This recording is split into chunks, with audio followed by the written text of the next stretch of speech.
Welcome to the family. Boy.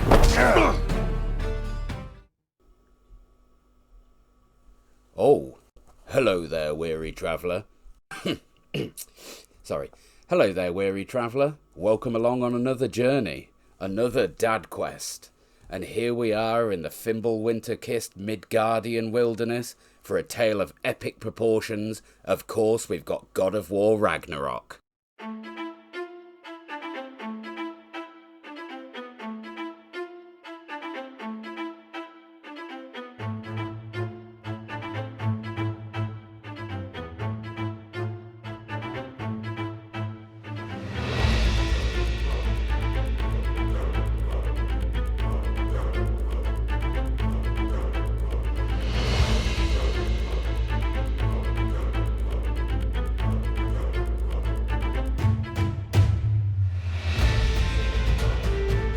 My excitement for this game was palpable in my little homestead.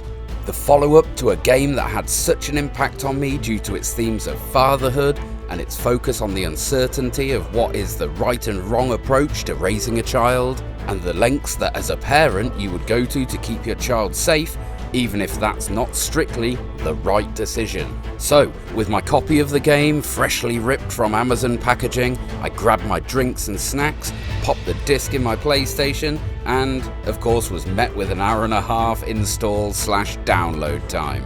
I decided that while I was waiting, I'd take on some real-life side quests, so I ironed the kids' school uniforms and made their packed lunches, and after patiently watching the progress bar for definitely too long, I was ready to start this new quest. The game starts off with Kratos seemingly spending his spare time, like myself, tending to the needs of his child as he makes arrows for Atreus while sheltering in a cave. Soon, we were off on our wolf-driven sled, exploding straight into an action set piece, a fight against our former friend and mother of the first game's antagonist, Freya.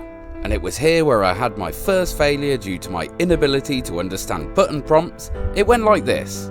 My hands did this because of this. You have what my old music teacher, Mrs. Mellinger, calls stupid fingers. Ending in this.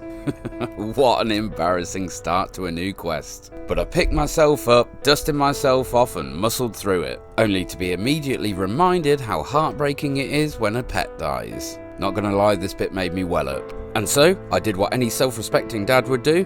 I went for a nap. Upon waking up from a dream about his late wife, Kratos realises that Atreus hasn't returned from burying the wolf Fenrir.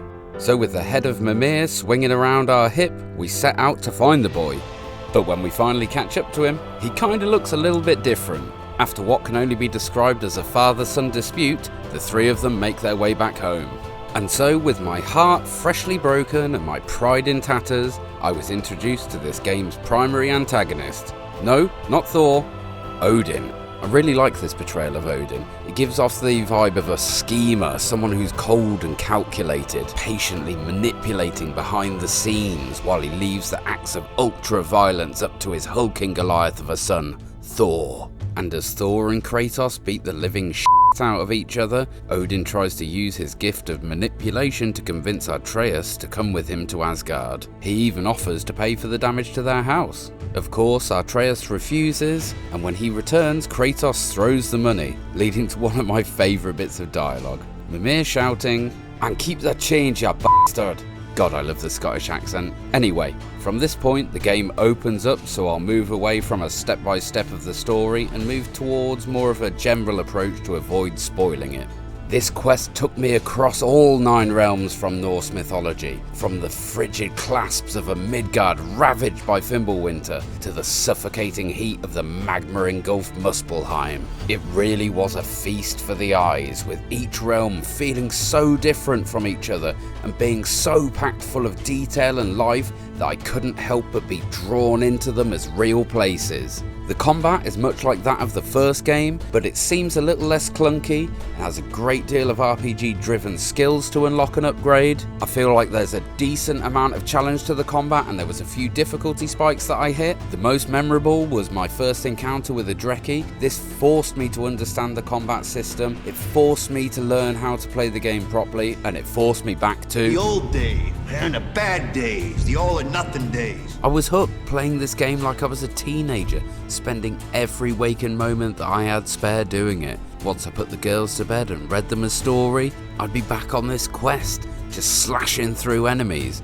But of course, the story was the main thing that kept me coming back, so we'll talk about that for a moment. This tale, much like the first game, has a massive focus on parenthood and familial relationships. Only this time there's a lot more emphasis on that relationship from the child's perspective, and how these outlooks contrast at a cursory glance before the realization that both parties have a comparable mindset, merely viewed from a different angle. I don't want to spoil the story with specifics because I feel like it's really worth experiencing for yourself, but I will say that one of the largest messages in this tale is of letting go of the past, letting go of your hate and your fear. It deals with the destructive nature of obsession. It's a tale about trusting those around you and allowing yourself to be vulnerable, opening yourself to the worry that you can't control everything and that is alright. This quest made me realise that when my daughters grow up and become young women, that I too might struggle with letting go and not holding them back from forging their own path.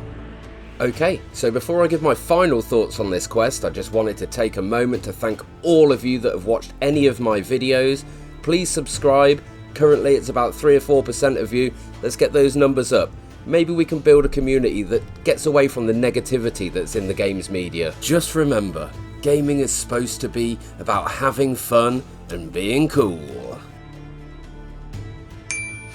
Right, with that out of the way, I guess it's time to discuss my overall thoughts on this quest. I really enjoyed my time here in the Nine Realms. Combat was challenging but fun. Graphically, it's very impressive. I can only imagine how much better it would look if it was developed solely for PlayStation 5. The story was engaging, and it ushered me through a full gamut of emotions. The only issue I had with this quest was that at 2 points, I felt that the story's pacing was a little bit off. The first was our visit to Jotunheim. That bit seemed to drag for me, and the climax of the story seemed to come and go awfully fast. Even with that said, this quest really was a special one, so I can't give it any less than 9 horns of blood mead out of 10. So, if you made it this far, thank you so much for watching. Like and subscribe, all that good stuff, and I'll see you next time for another Dad Quest.